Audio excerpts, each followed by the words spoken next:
So ayun guys, ang plano natin ngayon, magpapalit tayo ng shock ng Miyugir 125. So ayun yung stock niya. Papalitan natin ng Mutaro and Black 3 series. So pinagkaiba nito, meron na siyang baso.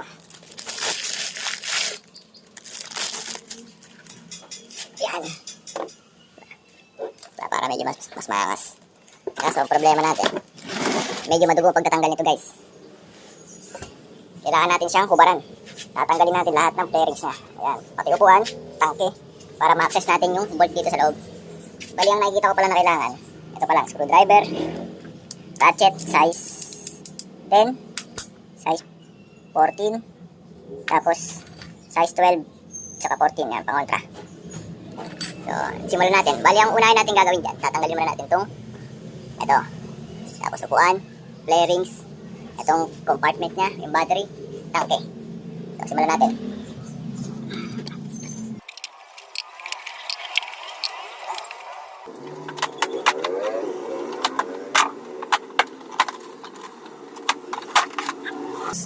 Susunod, tatanggalin natin itong upuan. Ito, hilahin lang itong pin.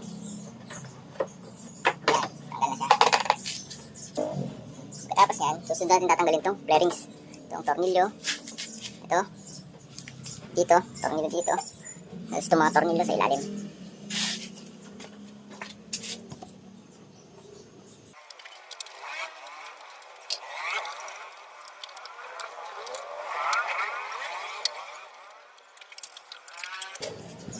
Tapos yan, tatanggalin din natin sa kabila. Tapos, itong dalawa na to.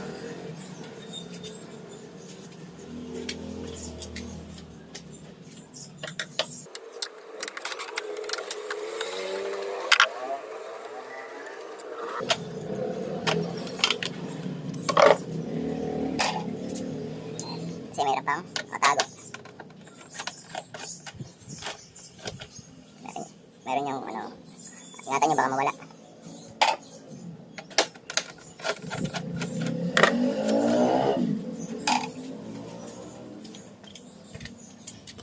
Tapos huhugutin na lang natin.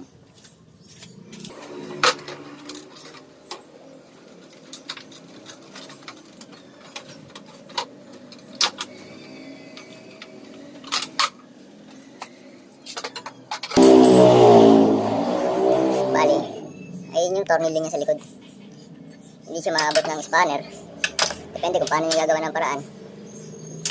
Kaya gusto natin ng maluwag na paraan, tatanggalin din natin to. Saka itong tangke. So bali, tatanggalin muna natin yung battery. Dito nakalagay ang battery. Meron siyang tatlong tornilyo.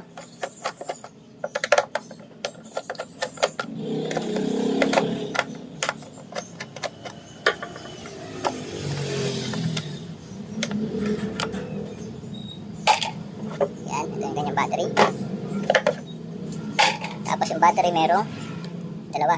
Yan. Balik natin.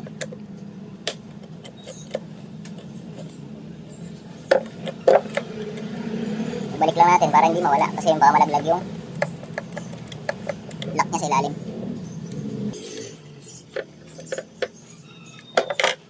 Tapos hihilahin lang pataas. Yan.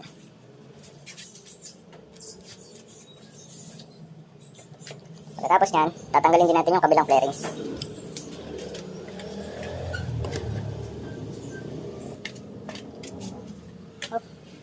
Pagtanggal ng fairings, tatanggalin naman natin to tornilyo niya para matanggal tong compartment. Yan na, bali apat lahat. Nagamit tayo ng size 10 na ratchet.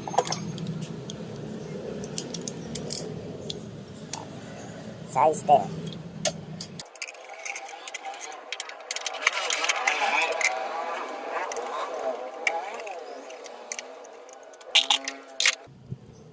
Yan, tanggal na yung mga tornilyo. Bali yan, gagalaw na siya. Itong wire naman, ilulusot nilang dun sa loob. Yan.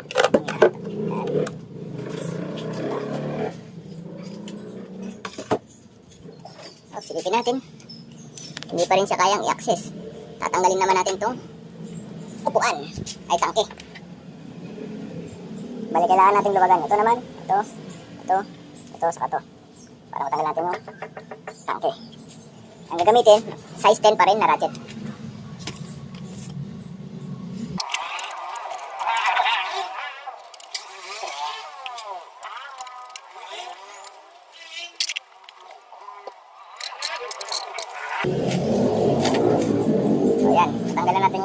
mga tornilyo. Ngayon, tatanggalin naman natin itong cover niya kasi umipit pa. Yan. Meron siyang dalawang pin.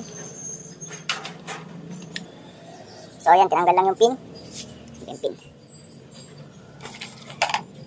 Ito. Sinikwat ko lang ng screwdriver. Yan. Tapos, tatanggal natin itong tangke. Para matanggal yung clip. Yan. Babalik ulit. Ayun na, wala na yung kanyang cover. Tapos, pagkatapos nun, nakataya lang natin itong tangke. Yan. Nakaipit. Nakaipit siya sa bracket. Luluwagan natin ng konti yung dalawang bracket. Pero yung pag wala naman kayong box, pwede nyo naman natanggalin to. Pero ako kasi, kahit di ko natanggalin kaya, luluwagan na lang natin ng konti. So, yan. Bali yung tangke, kahit hindi mo na ibaba, iusog mo lang konti para lang ma-access natin tong tornilyo. So, ang size niyan ay 14. Oh, 14. Yan. Pwedeng ganito. Pwede ring ratchet. Yan. Oh, ayaw pumasok. Yan. Depende sa inyo kung paano nyo tatanggalin.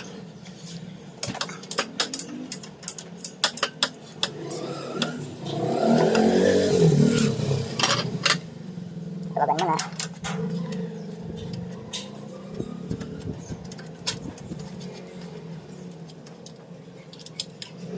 Yan.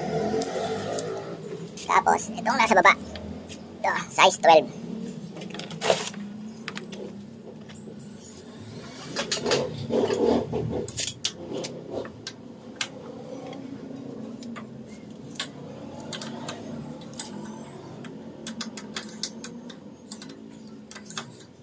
Wala kasi tayong size 12 na ratchet yan eh.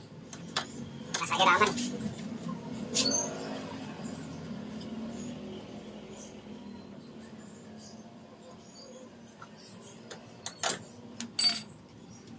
Bali, aalalayan nyo itong baka kasi itong point niya babagsak.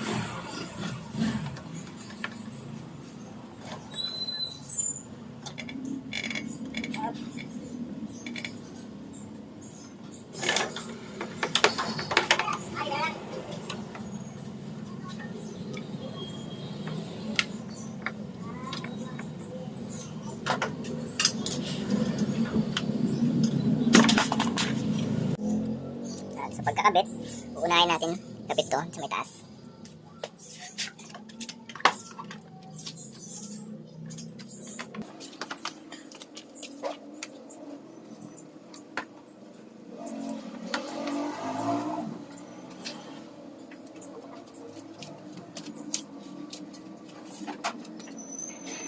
Tapos yan, kakabit na natin to.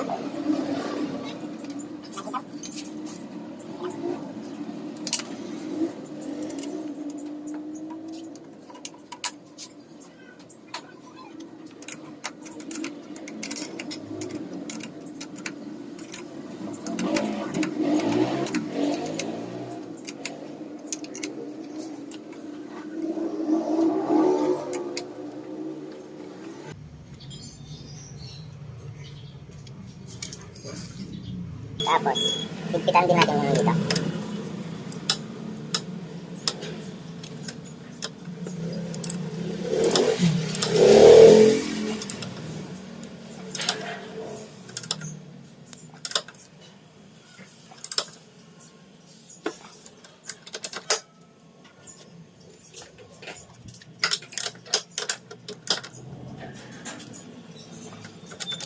Yan.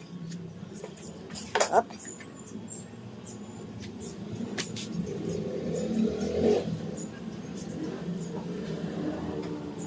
So, pagbabalik naman. Angas, diba? Pagbabalik, kung ano yung huli natin tinanggal, ayun yung wala natin kakabit. Unahin natin itong tangke ng gasolina. Tapos, itong cover. Susunod yung upuan. Saka yung mga flarings. So, yun, dito na tayo sa... Bali itong mahaba, dito yan sa may bracket. Yan, apat yan. Tapos ito naman, itong may washer. Yan. Yan. Ito na itong may washer. Ito na yung gumagalaw. Dito yan, sa dalawa. Hop, hop, nalaglag. So yan guys, dito yan. Nasigpitan natin. Sunod, itong sahuran ng gasolina. Tanggalin ang takip. Patong. Babalik ang takip. Tapos yung plastic na tinanggal natin. Ito. Saka ito. So, pag babalik nito, pipindutin mo muna. Ano ba? Yan. Papalabasin mo muna yung ulo niya. Ganun din itong kabila. Di ba ganyan siya nakalubog? Tutulak mo yung dito niya. Yan. Tapos atakin. Yan. Bali babaw natin na pa ganyan. Yan. Yan na. Yan. Pag nakalagay na siya, nakalabas yung pinakaulo. Tapos saka mo siya ilalak. Yun. Ganun din dito sa kabila. Ilagay mo muna. Tapos, pag nakalagay na, saka mo pipinutin. Ito. Nakikita. Yun, pinutin. Nakalubog na siya, sabihin nakalak na yan. Ang susunod natin ay upuan. Sa upuan naman, huwag nyo kakalimutan ipasok tong dalawang wire para sa battery. Yan. Tapos, 4 na tornilyo. At yung tornilyo niya may sombrero.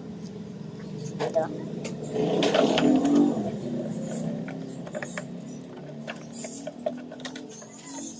Tapos dito. Dito. Saka dito. Next, yung battery. Sa battery, huwag makakalimutan may goma yan. Tapos itong negative na to, banda dito sa gilid. Yan. Yung negative, kulay black. Tapos itong positive, dito yan sa kulay red.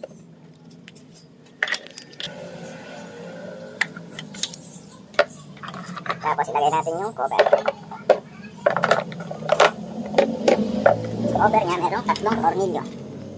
Ito. Meron ng 3. Ilagay natin yung 3.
Next ay itong cover niya.